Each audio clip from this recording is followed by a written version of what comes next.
Hey, brothers and sisters! Welcome to CFC Servant and Light Podcast Season 4! Alright, 4. Yeah, okay. Anyway. So, welcome back, no? Yes, welcome back sa atin at sa inyo. So, to all our brothers and sisters, hello po ulit. And we're hoping that you can join us for this entire season ng CFC Servant and Light Podcast. Pero mo, 4 na seasons na, no?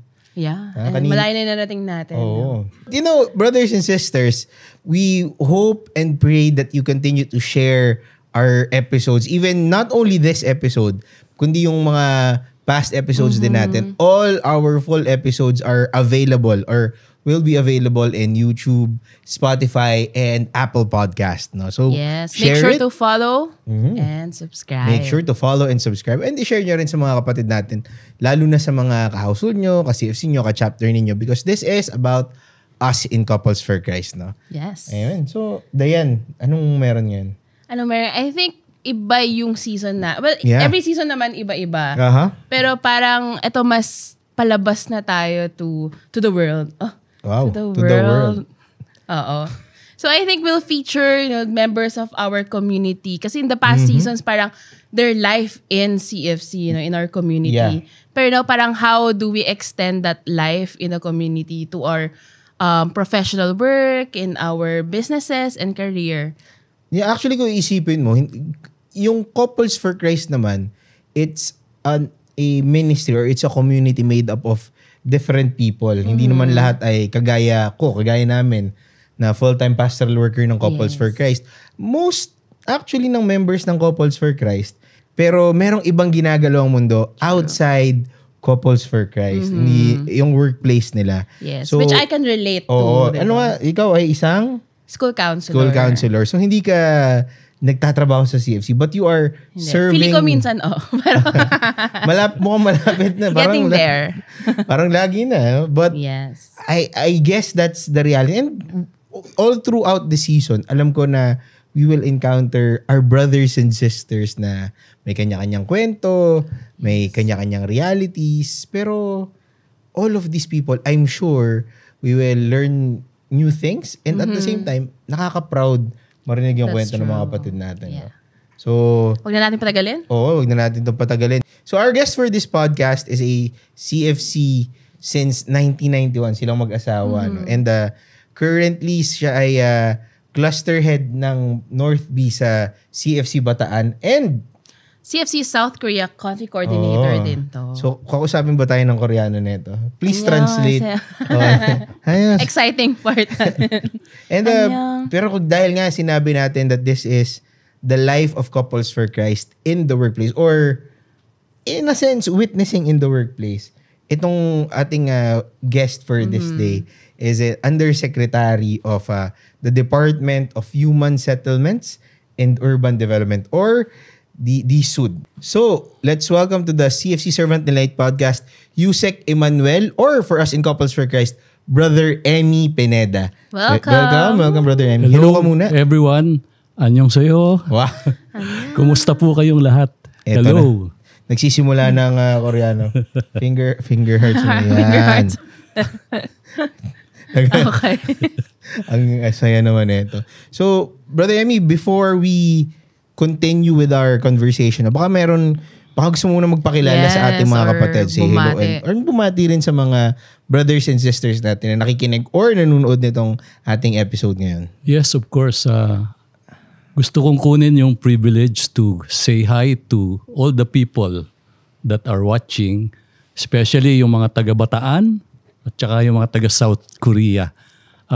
I'm very privileged na maging kasama nyo and I'm more privileged tonight kasama ko ang ating team dito sa Servant and Light Podcast. Grabe, no? South Korea, no? But you've been there, di ba? Nakapunta na ako once in 2014. Pero 11 years ago na yun. Ang mga members po ba natin sa South Korea ay mga CFC na locals or mga Filipino. Or mix na ba? Well, sa start, we have most Filipinos kasi ito yung ating strategy na we're trying to build up the community na apektuhan ng pandemic because all are mostly Filipinos. So nung nagkaroon ng pandemic, they had to go home. the establishments or the factories or the offices where they work had to close shop. So umuwi sila ng Pilipinas. So we are now in the reestablishment phase. But fortunately, may partner tayo na very charismatic na young priest, Korean priest who speaks English. So he came up with the idea and we supported it. So we piloted the Tourism CLP where he invited Koreans, locals, to go to the Philippines for a tour. And while they're having the tour, we're conducting a Christian Life program. Oh, wow. Ayos, no? Grabe. Nakapag-tour ka na, nakapag-CLP ka pa. Parang masaya. So meron tayo ngayong mga locals who are members of Handmaids of the Lord and merong isang Couples for Christ. Wow, amen. Praise the Lord po. Grabe, no? Pero iba na talaga rin yung ways natin of evangelization in this modern time. Pero balikan din natin paano ba na-discover ni Brother Emmy yung Couples for Christ? Well, the priest whom officiated our marriage, our wedding, is my personal friend. So when right after our wedding, so he was knocking at our door. Sabi niya, may pupuntahan tayo. He calls me Ephesians.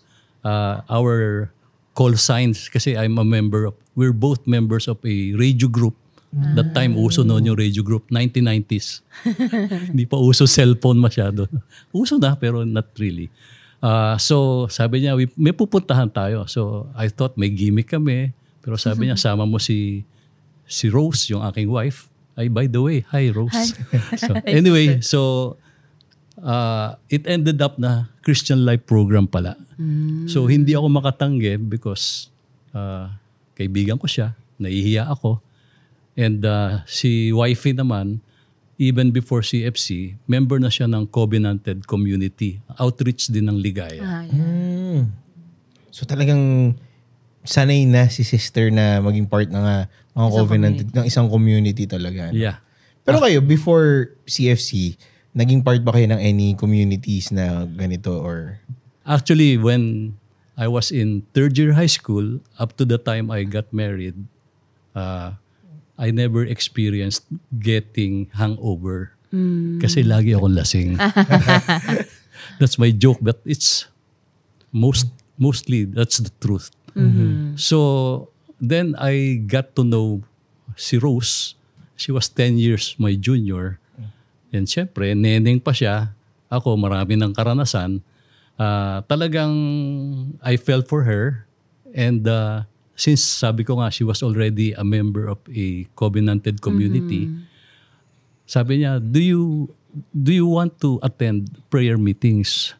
Siyempre ako, magliligaw eh. So, bobola. Sabi ko, gustong-gusto ko yan, yung prayer meetings. So, just to be with her, para lang masamahan ko siya. So, pero honestly, at that time, ako yung nangri-ridicule sa yung mga nakikita ko, mga praise the Lord. Ganun.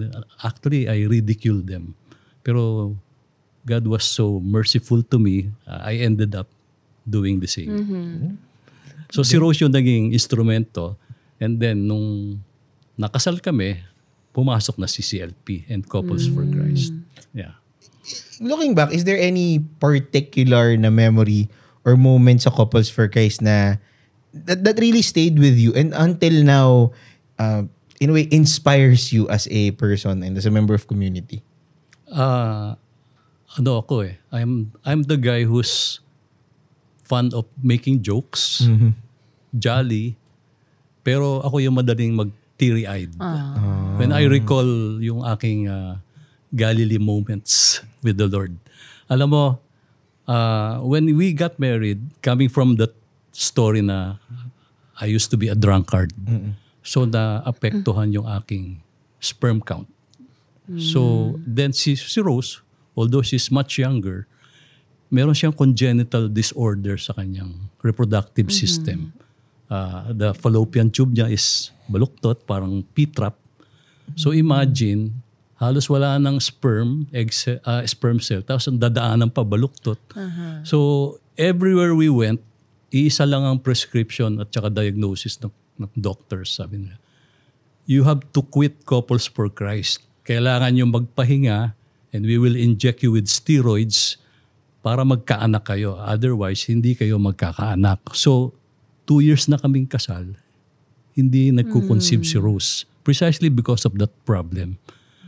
So, and ang story kasi, I work outside Bataan. So, we become a couple only on weekends. Pero dahil at the start, after the CLP, 6 months pa lang, pinag-facilitate na ako. Na kami, naging facilitator na. Parang pinastra kami. So, long and short, we are already, after 2 years, very much involved. Yung weekends namin, puro couples Puro na yun. CFC na talaga. Puro couples na yun. So, ang sabi nga ng doctors, you have to quit Couples for Christ. Otherwise, hindi kayo magkakaanak. Kasi you need to rest and you need to make time for each other. Pero we hang on to the promise of the Lord na narinig din namin sa CLP. If you accept Jesus, who is Jesus Christ, kung inaccept mo siya and you seek first His kingdom, all the rest will be added unto you. So we hang on to that promise in faith. So ang hindi ko malilimutan, number one na moment ko na nandito pa rin hanggang ngayon. Dahil 2 years na kami hindi magkaanak. So, sabi magpahinga sa couples. Pero came this offer, really. Noong time namin, hindi offer eh. Pag sinabi ng elder, ng area head, Emmy, ikaw ang team leader. Yes ka lang, hindi pwedeng no. So, naging team leader ako ng CLP after 2 years. So, yung prayer namin na Lord, pahinging anak, nung naging mas busy na kami because you know how it is to lead the CLP, di ba? Ang naging prayer namin, sana bumalik yung participants, sana madagdagan yung participants, sana dumating yung speaker kasi pag di dumating yung speaker, I'll give the talk. So, ergo, di na namin, nawala sa isip namin, Lord, pahinging anak. Although for 2 years, kami, pati yung aming mga ka-households, yung mga leaders ng Bataan, even yung aming area heads, they're all praying for us to have a child. So, nung nalimutan namin yon, we became so engrossed because of the CLP. Nung time na yon, 13 talks pa, kasi orientation plus 12 talks. So, yung talk 9 yung empowerment, receiving the power of the Holy Spirit. Nung worship, nung talk number 10, because the week after nung praying over talk number 9, receiving the power of the Holy Spirit, sinurprise ako ni Rose. Sabi niya, Dad, positive na ako. So, nung worship, nung opening worship nung session 10, nung talk number 10, Growing in Faith, in-announce ko sa CLP. Siyempre, individual thanksgiving, di ba? So, sabi ko, I praise and thank you, Lord, dahil after all, you showed me how faithful you are. Dahil inuuna ka namin, binigay mo yung gustong-gusto namin. Buntis na yung asawa ko. So, even the participants were jumping for joy. Nagpapalakpakan sila lahat. Kaya ako parang naluluha-luha ako sa tuwa. So, one of the most unforgettable moments. Marami pa. Pag tinanong niyo ako, abutin tayo hanggang bukas. So, ito po yung longest episode ng ating... Meron siyang part 2. Part 5 siguro na, sir. But, yes. You mentioned na kayo ay nagtatrabaho outside Bataan. Yes. At the early stage. And ngayon, sa Bataan pa rin kayo nakatira, but weekends lang kayo nandun for the most part. Yes. Nandito talaga kayo sa Manila dahil nandito ang office. Yes. Ang formation ba ng Couples for Christ, was it a help to you in your personal career and personal life tsaka yung career journey mo din, lalo na malayo sa asawa for most days?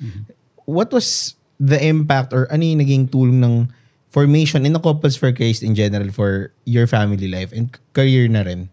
Siguro without any hesitation, I would say na where I am now, yung maging na sinasabing achievements or successes ko sa career ko.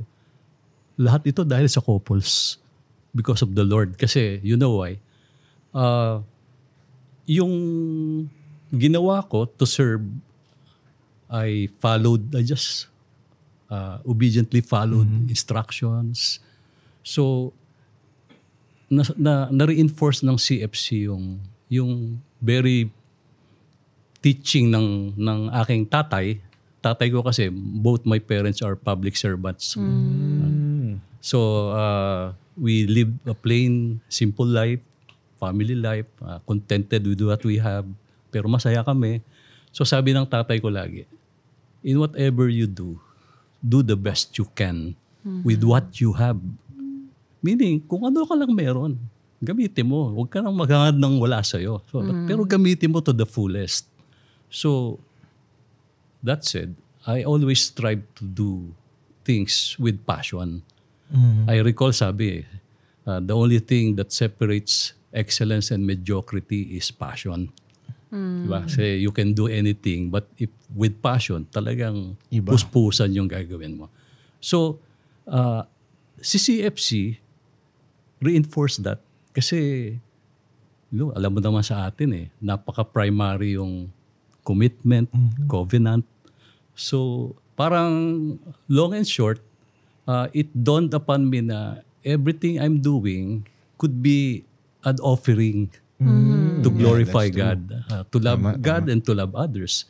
Kaya if you always do that, parang yung service mo for others, parang you do the best you can to help others, always mindful na dapat everything, all glory, honor returns to the only one who deserves the honor and glory. So, kaya sabi ko nga, honestly, na-appoint ako na naging PESA zone manager ako. Hindi ko, basta tinawagan ako nung dati kong kasama sa Provincial Council pa noon Hindi pa AGT. Provincial Council pa tawag noon. Sabi ng kasamahan ko dati sa family head ng Family Min, I was the area director. Sabi niya, punta ka sa PESA. He was a former EPSA manager and he was the corporate secretary ng EPSA. EPSA is the premier authority na nagsimula ng Ecozones, di ba? Sa Maribeles. So sabi niya, punta ka doon sa PESA. Nakausap ko yung Deputy Director General who was my former subordinate. Deputy Director General na siya ngayon. And she needs an engineering manager. Wala daw siyang makita. So, pumunta ako doon. Pina-interview ako sa Director General. Alam mo yung sabi ng Director General? Sabi niya, Emmy, I'm taking you in not because you have good credentials but because you are couples for Christ. Diba?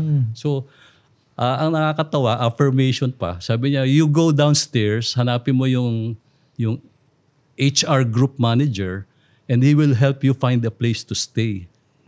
Pinapahanap na ako ng titiran. From Clark, sa Clark ako nagwo-work. Biglang gusto na mag-report na ako sa PESA. Pagbaba ako dun sa HR group manager, kasi I was wearing my CFC shirt. Nakatingin sa akin ganyan yung group manager. Sabi ko, kinabahan ako. Sabi ko, mukhang, bakit kaya? Tapos biglang lumapit, sabi niya, Brad. CFC pala. And I would like to honor him. He is Brother Nick Olivar ng North A? North B? Hindi, sa Novaliches. North A, North A. Yeah. Shout out po sa inyo. Thank you. Thank you. So yun. And marami pa. Lahat ng naging appointments ko, especially the last two ones, presidential appointee kasi yung yung naging chairman administrator ng Freeport of Bataan and then undersecretary sa DSUD. Hindi ako nag-apply, honestly. Talagang tinawagan ako. kayo. Although may endorsements kasi, may mga nag-endorse. So, kaya I was surprised, especially doon sa Freeport of Bataan. Hindi talaga, not to my any wildest dream na ma-appoint ako doon. But I was appointed. And obviously, it's the hand of God. Amen.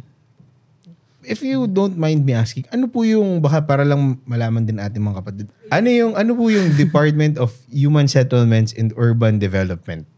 Yeah, it's the department that's primarily tasked to address the housing needs, to provide livable, resilient, decent, and affordable housing, and combine it with well-planned communities, especially at the urban setting.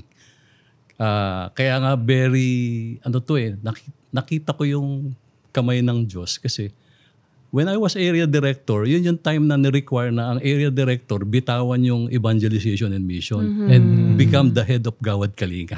Remember that? Yeah. Yung time na yun, para i-push talaga yung GK. So kaya ako, involved ako sa GK. So tapos ngayon, after nung yung aking corporate work, dinala ako sa housing. So it's my first love, back to my first love. Di ba? Galing. I really love how Brother Emmy shared yung kamay ng Diyos, no? Yeah. Parang paano nakikita yung kamay ng Diyos in the field na he's working in. And talagang very inspiring and moving din talaga pag nakikita natin yung Diyos in our workplace. Pero are there times din po ba na you feel parang ang hirap makita ng kamay ng Diyos in the work that you do? Well, siyempre, yung ating pagiging CFC and lagi ideally for us, parang gusto natin ma-evangelize lahat yung sa workplace natin. So, siyempre, nagiging challenge. Much as, honestly, I wanted to do CLPs, yung corporate CLPs. No? Pero lagi, kasi especially now, other denominations are getting quite active. No? Yeah. So parang ang laging sinasabi ng board, ng ibang kasamahan ko sa management, if we accommodate your request, dapat pagbibigyan natin lahat. So parang yung resources natin, baka magka-problema yung ating mga conference rooms, etc. So mga ganon. So yun yung nakikita kong challenge na I'm sure someday magkakaroon din talaga ng win-win approach for that. With all that being said, no, dahil alam natin na ang pagiging USEC ng isang department in the government, medyo busy po talaga yun. Tas kayo ay cluster head and country coordinator. Paano nyo nalilive out fully yung mga roles na to? Or paano nyo na ma-manage na magawa ang lahat ng roles na ibinigay sa inyo ng Panginoon? Well, siguro, practice makes perfect. And kasama din doon yung I always pray, kami ni Rose, we always pray na for the Lord to protect our schedule. Na sana laging may time kami for ang ating household meetings, yung formations, mga teachings, and even yung paghingi ko ng travel authority to go abroad para payagan ako to go on mission sa South Korea. So, may mga challenges minsan I experience na one time sabi ng secretary, ano ka ba doon? Ang tagal-tagal mong mawawala. So I had to persist pero eventually binigyan din naman ako. I think I think we go back to the word na trust and commitment kasi pag kinumit mo sabi nga ng isang kanta, di ba? Pag gusto may paraan. Pag ayaw, maraming dahilan. Kanta pala eh. Hindi ko na maalala. Basta kanta yun. Okay. So, yun lang. God is good na parang He helps me find a good balance. Magkaroon ako ng time. Honestly, may time talaga na admittedly, kaya nagiging source ng parang yung mga anak namin who although they grew up Kids for Christ, Youth for Christ, sinasabi nila, Dad, nasusobrahan ka na yata. Kasi may times na in the wee hours of the morning, like uwi kasi ako, pag uwi ko ng Bataan, siyempre may mga gagawa ako ng mga materials for household, for South Korea kasi online yung aming household meetings tsaka mga teachings. So sabi, parang hindi ka na nagpapahinga, Dad. Pero sabi ko sa kanila, and I tell everyone, alam mo, therapy ko to. If you love what you're doing, hindi ka napapagod. I love what I do for the Lord, kaya hindi ako napapagod. Pero understandably, and I thank them, they care for me. Sabi na, baka maapektuhan yung health mo. So, pero ganun talaga, dumarating sa time na talagang extra hours just to be able to do what we need to do. Sabi ko nga, kung nagagawa mo yung trabaho mo para sa secretary, para sa ating mga high-ranking officers of government, much more so dapat doon sa Panginoon. Lord of Lords. Yeah. Yeah. But speaking of, kasi yung kwentuhan natin, parang reminds me of young people na nakasama namin in like Youth for Christ or Singles for Christ na when they work for the government, parang usually na sinasabi nila or like struggle nila is parang ang hirap maging part ng community at the same time working for the government. Like, nagkaroon din po ba kayo ng moments like that na parang ang hirap naman maging CFC in the workplace or like working for the government?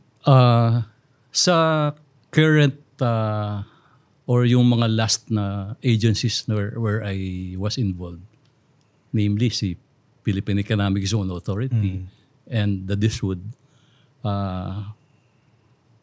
truth be told, fortunate ako dahil kumbaga yung exposure sa corruption and halos talagang masasabi ko I'm spared from any attempt mga ganon. Alam mo naman yung mga agencies na yan, they are noted for for transparency, good governance. Tapos ang mahirap lang kasi nung nagsisimula ako in the past, hindi ko nasasabihin kung anong mga ahensya. No? So I ended up when Rose was pregnant with our first child. By the way, all our 3 sons are CLP babies. Wow. Kasi na-conceive yung una, nag-team leader ako. After 4 years, I heard about back to basics. Sabi nila, mag-CLP team leader uli yung area director. Team leader ako after 4 years. Buntis uli si Rose. The following year, sabi nung mga kasama namin, Rose, mag-lead ka ng CLP ng handmaids. Sabi ko, thank you Lord, magkakaanak na kami babae. May ilang buwan pa kasi tayo. Kasi CLP ng pambabae. Pero CLP baby pa rin, pero lalaki pa rin. Pero mahilig magluto. So, ganun si Lord. Very faithful. Nice. Pero going back, ano na nga yung question? Nalimutan ko na.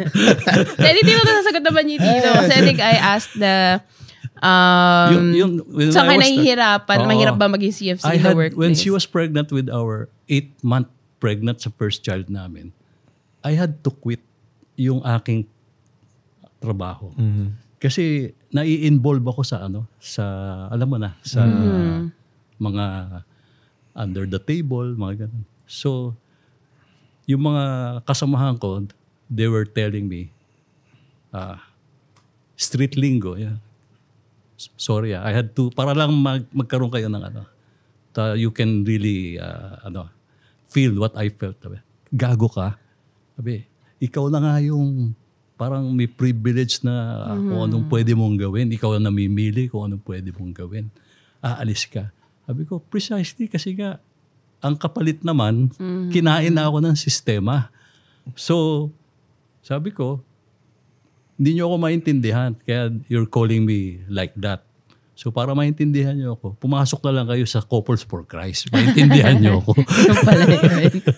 Pero yun yung, that really proved the point na yung pag nag-trust ka kay God at naging faithful ka, more than you'll ever expect, babalik eh. Kaya nandito ako ngayon. I was always saying, where I am now, it's all because I just entrusted everything to God. And He never forsake me. Lagi siyang nandun. Amen. So, with that being said, paano nyo po, how do you continue to see and in a way experience God in this path, yung sa trabaho ninyo lalo na particularly? How do you continue to experience the Lord in your job as the undersecretary ng DSUD? Well, for one, like kanina, October is the National Shelter Month. So, we usually accede to invitations to speak about the Pabahay program, Pambansang Pabahay program.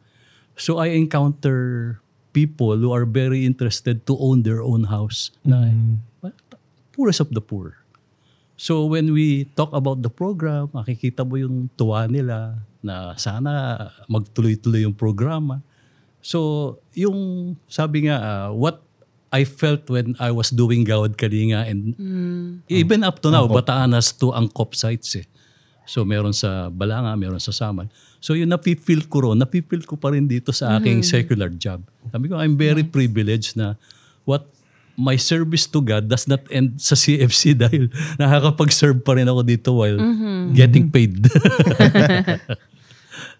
True. So I continue to experience God.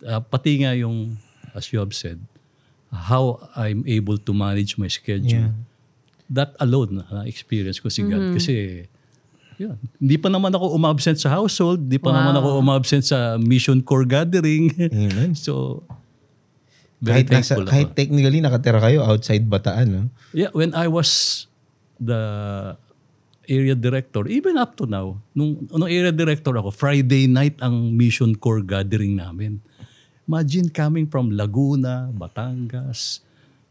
I had to rush home para umattend ng Mission Core Gathering. May SCTEX na ba yun o wala? Wala pang SCTEX noon. Bayan-bayan pa talaga. Wala pang SCTEX noon. Pero meron ng NLEX. NLEX. So abutin ka ng dadaan ka sa Pampanga po talaga para babayan-bayanin mo talaga. Pero that's the key.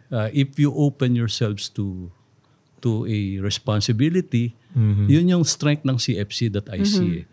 May accountability ka eh. Kasi you have to set the example. So, siyempre, I have to set the example. Yun yung naging strength ko na hindi ako pwedeng umabsent. Kailangan attend ako lagi. So it paved the way for my commitment. Amen. God's grace. Grabe. Praise God. Interesting, no? Parang kung malalaman ng mga kapatid natin, or if we look at the stories of most, actually, of our brothers and sisters, iba talaga yung commitment and passion ng mga kapatid natin, basically. Yeah, and iba din yung challenges and struggle working in different fields, especially, di ba, let alone the government, di ba? Ikaw, iba rin yung, dahil ikaw ay nasa school. Outside the, outside work or may secular job ka talaga, syempre, iba rin yung nararanasan mo. No? So, I really relate. Yeah, tatanong ko pa lang eh. Feeling ko lahat ng magiging guest natin for the season, I feel, So, hindi ko na itatanong kung nakaka-relate ka. Kasi, relate talaga yun. Sa lahat. Kaya feeling ko marami rin sa ating mga viewers makaka-relate. Yeah. Especially those talagang working in different fields. I agree. So, siguro, with all this being said, after all the things that we asked or yung conversation natin, do you have any message to our brothers and sisters na merong difficulty in juggling yung work culture or yung work nila at saka yung Christian values? Not only the schedule in CFC, pero yung values ng Christianity. Ano po ba, may mensahe ba kayo sa mga kapatid nating nakakaranas ng ganun? Based on my experience kasi, I was very privileged to be guided na I took upon it na wherever I go, the first thing I say is, I'm couples for Christ. Wow. Dinideclare ko. Kasi pag ganun, mami-minimize yung mag-a-approach sa'yo na pwede ba tayong mag-night club? Pwede ba tayong magsugal? Kasi alam na nilang couples for Christ ako eh. So, the moment I declared that, parang sinasabi ko na, bakod na, parang bakod. Warning sa inyo to. Huwag nyo na akong kulitin dahil hindi ako sasama sa inyo. So, yun yung parang I make it very clear kung saan ako tumatayo. Saan ako tumatayo. Sabi nga parang wear the armor of God. So, yun yung armor ko. Sinasabi ko, couples for Christ ako. Parang very subtle. Sinasabi ko sa kanila, wag na kayong mag-attempt na isama ako sa kung saan-saan dahil couples for Christ nga ako. So, yun yung siguro what I can say to our brothers and sisters that have secular jobs, especially nandun yung temptations, yung exposure sa you know what, i-declare natin na couples for Christ tayo.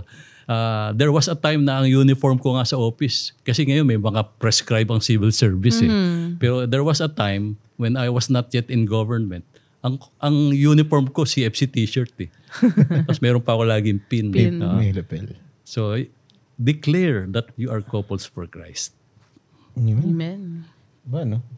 Thank you.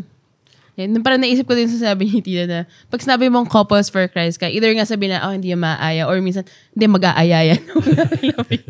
Dalawa lang yan. Aayain, hindi na maaya to. Or Tayo tayo aayain ito. So lalayo na yung ayaw. Yung mga ayaw, wala na. Hindi na talaga lalapit at all. Maraming salamat sa masayang kwentuhan and a very relevant topic and very relevant sa mga kapatid natin, sa lahat ng couples for Christ and all our brothers and sisters. Before we say finally end, baka may gusto kang batiin po ulit, Yes. to shout out and magpasalamat sa mga kapatid natin or anyone. Yes, I thank our very first leaders in Bataan, yung tumutok sa amin para ma-develop yung aming trust and commitment to the Lord. Brother Robert Argente, si Ninong Obet, and wala na siya, si Brother Romy Colabres. So, thank you. Also, thanks to Father Paul Kim, South Korea. Paul Kim. Thank you for helping us spread the work of the Lord through CFC in South Korea. And to my brothers and sisters, the leaders of CFC Bataan, South Korea, thank you for supporting me and helping me and being patient with me for all the works that I delegate to you. Marami. Thank you so much. Kamsahamnida. Ha? Samnida. May silent na echo na. May echo. Dami nag-echo nun. Samnida. Anyway, so praise the Lord. Yes. Good, Oo naman. good first episode, no? Yes, very very Ay, sorry. timely. Yes. I have to thank my wife. Oo. And Baka- yung children. baka- Kasi alam mo, Yes. si Rose, silently talaga, pagka nagsishare kami, umiiyak yan dahil yung time na formative years ng mga anak namin, mag-isa siyang nagpe-parent eh. Kasi ako, talk dito, gawad kalinga doon. Imagine three sons. Three boys. 3 sons na mga malilikot. So tapos nagwo-work ako outside Bataan. Dapat maging father ako for Saturday and Sunday. But still, nasa CFC pa ako. Pero hindi naman ibig sabihin na totally na-abandon ko yung sons ko. Ang ano kasi doon, more quality time. Very few, pero more quality time. Interactive talaga. Yeah. Pero still, nagsuffer talaga yung asawa ko. Pag naaalala niya, minsan umiiyak siya. Sabi niya, paano ko kaya nalagpasan yung panahon na yon? We attend the leaders conferences, theme weekend retreats. Yung isa nasa stroller, yung isa baby carrier, yung isa akay-akay. And there was a time na we had all these feeding battles. So after the first day of the theme weekend retreat in Antipolo, sa Alpadi pa yun. So nagpakulo ako nung feeding battles. Dahil we were so tired, exhausted. Pagising ko, tunaw na lahat yung bote. So, but thank you, Rose, for offering yourself to the Lord. Finger hearts para. Sarangin. Yeah. Hearts. Thank you, Rose. A very Korean inspired. Korean. Episode, Korean episode for this Servant Light podcast. Again, maraming salamat, Thank you Brother so Emmy, for much. your time. Sorry, para i-maintain natin or remind natin that this is CFC in the workplace. Maraming salamat, Yusek Emmanuel Pineda, for spending time with us ngayong araw na to. And again, sharing your story, not only in personal life, CFC life, and professional life. Yeah? Yes. So, It's my privilege. It's a grace from God to be here. Praise Salamat. God. Maraming salamat Thank you, po. brother. So, Ayan. yeah. Grabe. Ikaw, ano masasabi mo?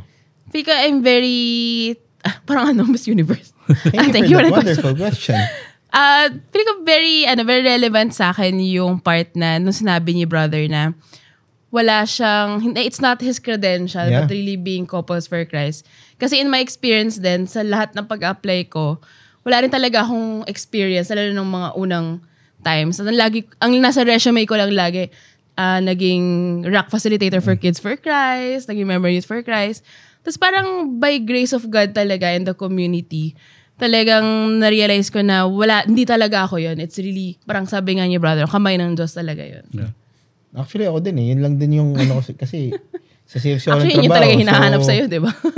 Alangan namang hindi ako member ng CFC para maging full-time pastor. But kidding aside, I know that the stories that we will hear, not only for this episode, pero yung mga subsequent episodes Yes. natin would really tug on the heartstrings or in a way, remind our brothers and sisters ng paano nga ba maging witness or maging saksi sa mundong ginagalawan nila outside the community. Kasi madaling maging CFC. Diba? Pag nasa CFC. Pero mahirap maging CFC pag nasa labas ka na, nasa trabaho ka na. Na hindi talaga hiwala yung buhay CFC sa totoong buhay. Kumbaga, ang totoong buhay CFC, diba? Aha. So simula pa lang, okay, ano na, ayos na. Parang inspiring. Inspiring parang na Pasko na yung vibes. Merry Christmas. Merry Christmas vibes na. So brothers and sisters, once again, thank you so much for joining us for this first episode of the 4th season. Yes, 4th. Of the CFC Servant and Light podcast. We hope that you picked something up or you learned something new or may ipinaalala sa inyo ang Panginoon sa mga narinig po natin ngayong araw na ito. So, yeah, don't forget to follow our episodes and watch it on YouTube, Apple Podcasts, and Spotify. And of course, i-share nyo rin to sa mga kapatid natin, to all our brothers and sisters all over the world. Meron don't be shy then to be interactive and like write down your comments, questions, or even your stories. Yeah. So, may CFC sa South Korea. Yes. So, malamang, Annyeong. yung mga ibang nasa ibang bahagi ng mundo, hello din sa inyo. Baka marinig din natin ang inyong kwento eventually. And once again, this is the CFC Servant and Light Podcast. This is Mac Quinto. And I'm Diana Quinto. Tara, kwentuhan tayo.